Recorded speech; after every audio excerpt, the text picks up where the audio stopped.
C Fan Sports, the sports show that is dedicated to the Seattle sports fan. My name is Dave. This is Kevin, and we are ready for some football. I hate the bye week. I know the players need it, but I hate it. Kevin, I just want to be on record. This is Seattle Weekly. Guys, before we get into this week's episode, make sure you hit that subscribe button, turn on the notification bell, give us thumbs up, give us thumbs down, whatever you feel is appropriate for the content that we put out. Also, make sure that you guys drop some comments down below. Give us your scores of what you think Seattle is going to put out there on the field, as well as the Green Bay Packers. Kevin, so this week, heading to Lambeau Field, we got an early game. It's supposed to be 39 degrees at game time. We're supposed to have a 40% chance of snowflakes coming down. Mm-hmm. Kevin, so give me your thoughts this week on what you think that this game is going to bring for the Seattle Seahawks. Well, I think that Aaron Rodgers will be playing. I'm still guaranteeing Aaron Rodgers is playing. Right here, stamp of approval. Obviously, Russ is back. He is going to be starting. So my prediction, Russ and Aaron, it is going to be 100%. The Packers defense is very, very solid. They are ranked number 14, although their pass defense is ranked number 7. Gotcha. So I think that this game is going to be really, really good game. I know Seattle's numbers aren't that high on the defense rankings. However, in the last few weeks, I believe that Seattle has turned it around. And so I think that their defense is playing better. So I think they're going to be more solid games. I also believe that Seattle's going to come out of the chute trying to score quickly. Okay. Normally in the past, I believe Seattle has always tried to, just keep even, keep steady, keep going, and come back. As long as we're close and going into the fourth quarter, we still have a chance. I don't think that's the philosophy going into this game. I really believe that they want to score. I'm hoping they pick up the offense, and hopefully Chris Carson is able to play. I'm still not 100% sure. He's still got to pass some tests, but he is able to come back. So we'll see. Well, that kind of leads us right into the players that we feel are the players or X factors for this game. And Kevin, I have a guarantee of my own. If you're going to stamp guarantees out there, I'm going to stamp a guarantee. I say Chris Carson is going to, by hook or by crook, be on that field Sunday in Lambeau. I think that he has got to play in this game because the simple fact is that what he's going to be playing for right now is that next contract. I know he paid him for 2 years, but you've got to show that you're not that China doll, especially if you want to play past that 2-year contract. He has another few games where he's sitting right in the pine because he's injured. He will not get another contract. He will be on the street like all the other has-beens that have been out there. And it'll be the Alex Collins show. Right now, he is in deep, deep trouble in the fact that Alex probably will be taking over his job if the weeks continue to slip away. So I guarantee that Chris Carson's going to be out there, and I guarantee that he's going to get 100 yards rushing. Wow. Because their big stud, Zadarius Smith, looks like he's not going to be playing this week's game. So there's a defensive tackle that they're taking out that has been a rough run stuffer. Mm-hmm. Kevin, who's your X factor? My X factor is going to be Freddie Swain. Ooh. I think with the Packers secondary, their DBs are very, very good. I know they have a couple of guys banged up, but it looks like everybody should be playing again. They're going to want to shut down Tyler Lockett after the game he had, and DK Metcalf is always everybody's trying to shut him down.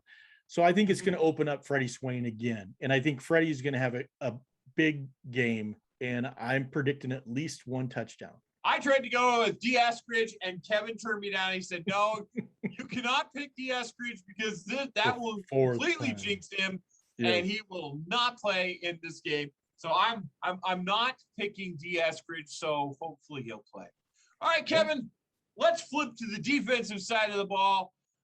Kevin, I am going to concentrate as well as you on the interior of the defensive line. Yep. And because I feel that in order we have two separate ideas of why our interior defensive linemen need to come up big this week. So I'm going to give mine. You can go ahead and give yours. As far as mine is going to be Robert Kimdichie. And I feel that if he can get some excellent pass rush, collapse that pocket, get into the face of Aaron Rodgers or Jordan Love, I'm not completely as sold as you are, that we will be able to make him uncomfortable to where he will not be able to pass as well on that day. Kevin, give me your reasoning for your interior lineman and who he is right now. My interior lineman is Al Woods. Oh boy, the Big Rams. Al Woods. And the reason why is because after the last game against the Chiefs that the Packers played, their head coach said, we need to run the ball more, and we're going to emphasize on running the ball more. So I believe that they are going to try to run the ball this week. And I think Al Woods is going to be the beneficiary of that. All right, man, we have doubled down on the interior defensive lineman. Kevin, let's go ahead and jump to who you think that is going to win this game, and what is the score going to be? Well, I think it's going to be a little bit more points than a lot of people do, because I think Seattle's going to try to score and score often, which is going to turn around and make Green Bay throw the ball a lot more in the second half. So I'm predicting Seattle 27, Green Bay 23. I'm not as optimistic of the scoring that's going to happen in this game because it is going to be snowy. It's going to be windy. Both quarterbacks are not going to be as sharp because they have been shelved for the last Russell for the last 4 weeks and Aaron for the last week. Not only that, but he's going to be coming off the COVID, probably not as in condition and feeling as well. I remember how bad Cam played when he came back. Remember how, Von Miller played when he came back, how Myles Garrett played when he came back. None of them really made that, first, at least the first few games back really were in that game shape. That sickness takes a lot out of you. So yes, I think it's going to be 14-13, and Seattle does squeak out of there with a 1-point victory. Wow. Now, Kevin, before we go, this week we had a little drama, a little bit of wide receiver roulette, if you will. Yep. Kevin, quick thoughts on the Odell Beckham Jr. situation, his decision to take his talents to the Rams. What do you think about that? I think he's one and done. I mean, he's not – they're trying to bring him on thinking that he's going to make an impact. However, I just don't see it. I think he is going to want the ball and want it a lot.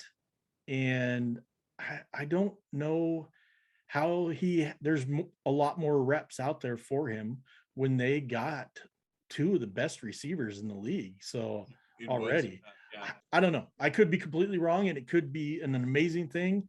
I just don't think it's going to be beneficial, and I think he's going to be locker room cancer. Exactly, Kevin. I tell you, when I first heard it, I was excited. And then when it went on a little bit and heard that, well, do not take me, do not claim me off of waivers, because if you do, I will be a cancer. I want to decide. And you know what, Seattle?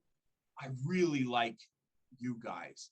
And then when he got out there, it was basically thumbed his nose up to everybody. Green Bay said they give him the league minimum. He said, no, thanks.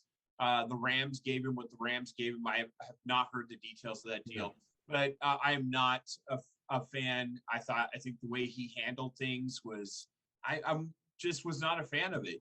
I think that Seattle could have stuck by their guns. They could have claimed him off waivers, and they, they were being upstanding citizens that said, we'll abide by your wishes. And then when he got out there, he didn't stand by his word. So I really hope that Jamal Adams gets him on a crossing route. Just my thoughts.